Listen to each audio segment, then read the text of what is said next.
Good morning, and welcome to a special breaking news broadcast that is currently vibrating to the corridors of the global sporting world. We are interrupting our scheduled programming because what we are witnessing right now is not just a sports story. It is a cultural seismic shift. Headlines are flashing across Europe, throughout Asia, and specifically, ringing alarm bells of absolute disbelief across the Middle East. You have seen the title. You have seen the thumbnails. Entire Middle East shocked. Arrival most confused. Now a global phenomenon. If you thought this was hyperbole, look at the footage coming out of Manila this week. Look at the reports flooding in from Dubai, from Doha, from the headquarters of the tennis elite. The world of tennis has seen superstars before. We have seen the Serenas, the Sharapovas, the Federers.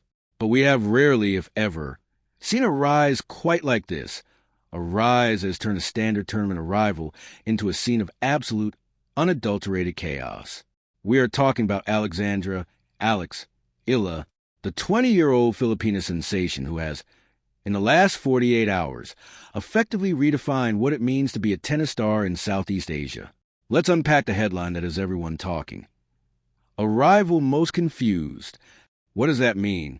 We have received reports and footage of Eala's recent touchdown, and confused is the polite word for it. The better word is pandemonium. The better word is bedlam. We are talking about airport scenes reminiscent of the Beatles in 1964. Security details overwhelmed. Flight schedules disrupted. A crowd so dense, so electric, and so deafening that airport officials were reportedly confused and scrambling to figure out if a head of state had landed. But it wasn't a president. It wasn't a royal family member. It was a tennis player. And this is where the Middle East shocked element comes into play. For decades, the Middle Eastern swing of the tennis tour, the Dubai duty-free championships, the Qatar Total Open, has been a playground of the established elite. They are used to order. They are used to polite applause. But reports from our insiders in the region suggest that tournament organizers in the Emirates are currently watching the scenes in the Philippines with their jaws on the floor. They are shocked by the sheer magnitude of the Eala effect. They are realizing that the center of gravity in Asian tennis has shifted violently. They are witnessing a marketing phenomenon that they arguably missed or underestimated.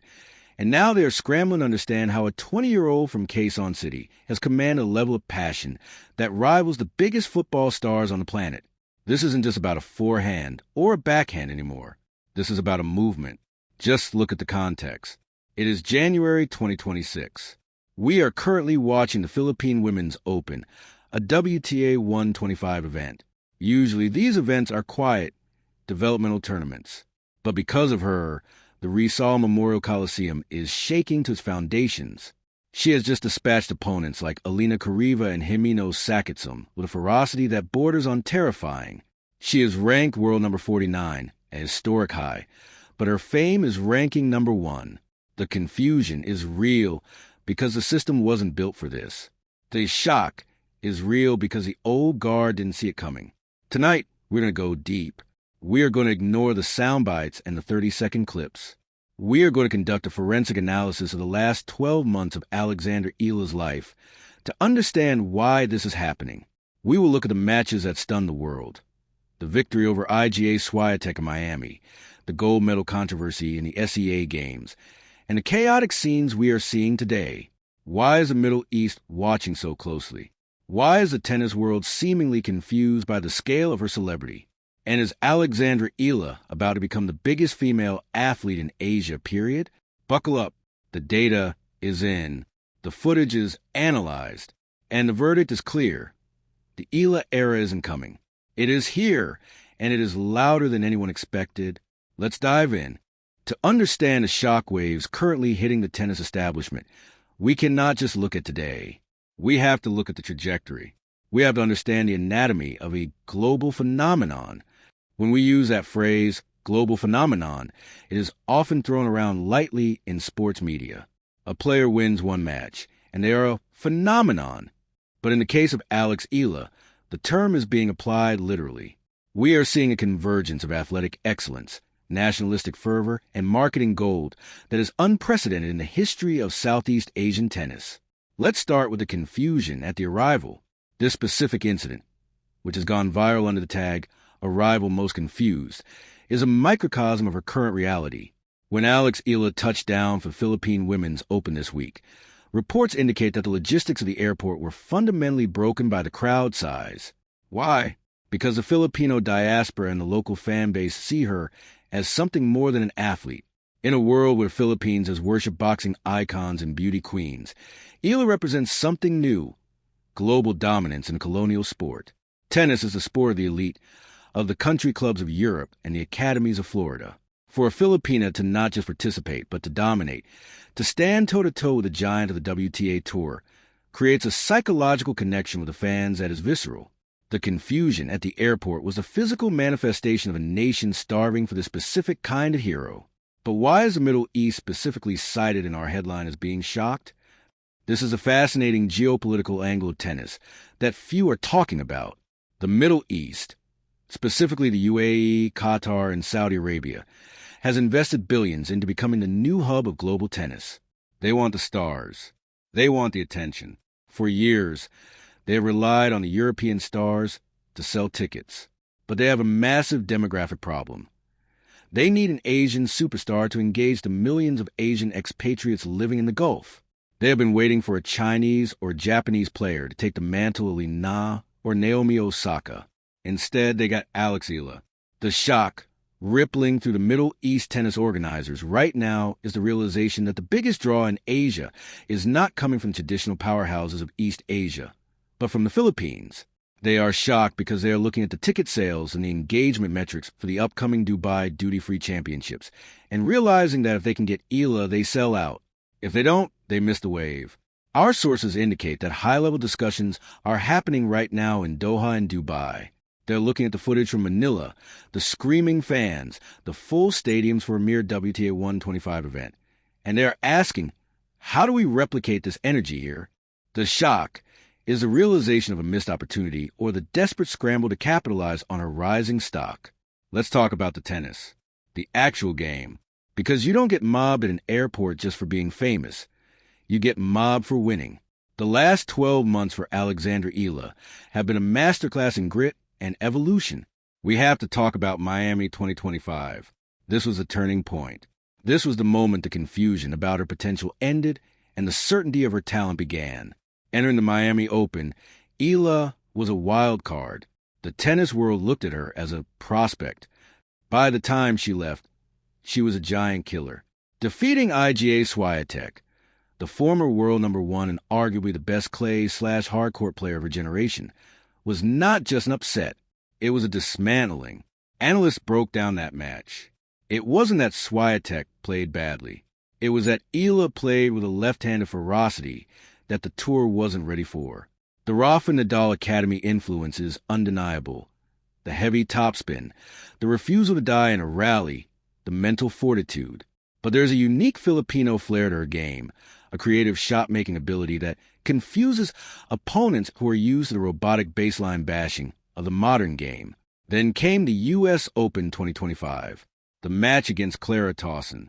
If you want to talk about shock, let's talk about the controversy that erupted there. The tennis world was divided. Calls were disputed. The pressure was immense. But Eala stood in the eye of the storm. That match proved she wasn't just a nice girl from the academy. She was a competitor who could handle the ugly side of the tour. She could handle the booing, the debates, the Twitter storms. That steeliness is what shocked the pundits. They expected her to crumble under the controversy. Instead, she uses fuel. Fast forward to today, January 2026. She is playing in Manila at the Philippine Women's Open. She is a number 2 seed, but let's be honest, she is the number 1 attraction. Her performance against Alina Kariva in the round of 32 was clinical. 6-1, 6-2. Against Jimeno Sakitsum in the round of 16, it was a 6-4, 6-0 demolition. Notice the scoreline in that second set against Sakitsum. 6-0, a bagel, at home, under the pressure of thousands of screaming countrymen. Most young players choke at home. The pressure to perform for your people is usually a burden. For Eala, it is a jetpack. This is what confuses the psychologists and shocks the coaches. She seems to metabolize pressure into power. Let's return to the Middle East shock narrative. we must understand the broader context of the WTA tour structure. The Middle East swing usually happens in February, right around the corner. The reaction we are seeing now, this headline-grabbing shock, is likely a precursor to her arrival there. Imagine the scene. Alex Eala arrives in Dubai next month. The UAE has a massive Filipino population. If the scenes in Manila, the arrival most confused, are replicated in Dubai International Airport, it will be a PR nightmare and a PR dream simultaneously for the organizers. The shock is the anticipation of this cultural takeover. The Middle Eastern tennis media is waking up to the fact that their tournaments might effectively become home tournaments for Eala due to the expatriate support. This changes the dynamics of the tour. It changes the economics of the tour. Furthermore, we need to analyze her ranking. World number 49. Breaking the top 50 is the hardest hurdle in professional tennis. It is the barrier between the qualifiers and the main draw regulars. Eala has shattered that glass ceiling. She is now the highest-ranked Filipino player in history. This statistic alone is shocking because historically, the Philippines has not had the infrastructure to produce a top 50 singles player. She has done this by leaving home, training in Spain, and enduring the loneliness of the tour. But the global phenomenon tag comes from her ability to bring the Philippines with her. Every court she plays on, whether it's Court 6 in Melbourne or Center Court in Manila, becomes a home court. We also need to address the confused element regarding the media narrative. Western media often struggles to categorize Eala. Is she a Spanish-trained clay courter? Is she an Asian hardcourt specialist? Is she a defensive grinder or an offensive baseliner? The truth is, she is a hybrid. And this hybrid style is what is confusing her opponents. In her recent matches, we saw her switch tactics mid-match. Against Kariva, she was aggressive, shortened the points. Against Sakitsum, she was patient, grinding her opponent down before unleashing the winner. This tactical versatility is rare for a 20-year-old. Usually, young players have won Plan A. If Plan A fails, they lose. Eala has a Plan B, C, and D. This is a shock for the coaches of top players like Coco Gauff and Aryna Sabalenka. They're looking at the scouting reports and realizing we don't know which Alex Eala is going to show up. And now the Osorio match. She is set to face Camila Osorio. This is a quarterfinal showdown. Osorio is a fighter. She is a grinder. This match is being billed as a clash of the Titans in Manila. The outcome of this match will send further ripples through the ranking systems. If Eala wins this tournament on home soil, the shock will turn into fear for the rest of the tour. A player who wins at home, with that level of noise and distraction, is a player who is mentally bulletproof. Let's pause and consider the commercial implications, which feeds into the global phenomenon status. Nike, Babolat, the endorsements are lining up. But it's not just sports brands. We are seeing interest from global lifestyle brands. Why? Because she captures a demographic that is young, digital native, and fiercely loyal. The confusion at the airport proves her virality. In the algorithm-driven world of 2026, virality equals value. Alex Eala is not just winning matches. She is winning the algorithm. The Middle East shock also stems from this commercial angle. The Gulf nations are trying to diversify their economies and appeal to younger, global audiences. Eala is the perfect ambassador. Expect to see her face on billboards in Riyadh and Dubai very soon. The shock is simply the sudden realization of her marketability. To wrap up this deep dive analysis, we have to look at the human element. Amidst the shocked Middle East reports and confused airport arrivals, there's a 20-year-old girl, a girl who just wants to play tennis. In her interviews, she remains humble. She talks about trusting the process. She talks about her family. This juxtaposition, the calm, softly spoken girl versus a chaotic, roaring mob at the airport, is the heart of the story. It creates a mystery. How does she stay so calm? The answer lies in her upbringing and her training. She has been groomed for this. But no amount of grooming prepares you for global phenomenon status. That is something you have to learn on the fly. And right now, Alexandra Eala is learning faster than anyone else. She is surfing the tsunami of her own fame. The Middle East is watching. The West is watching. And Manila is screaming.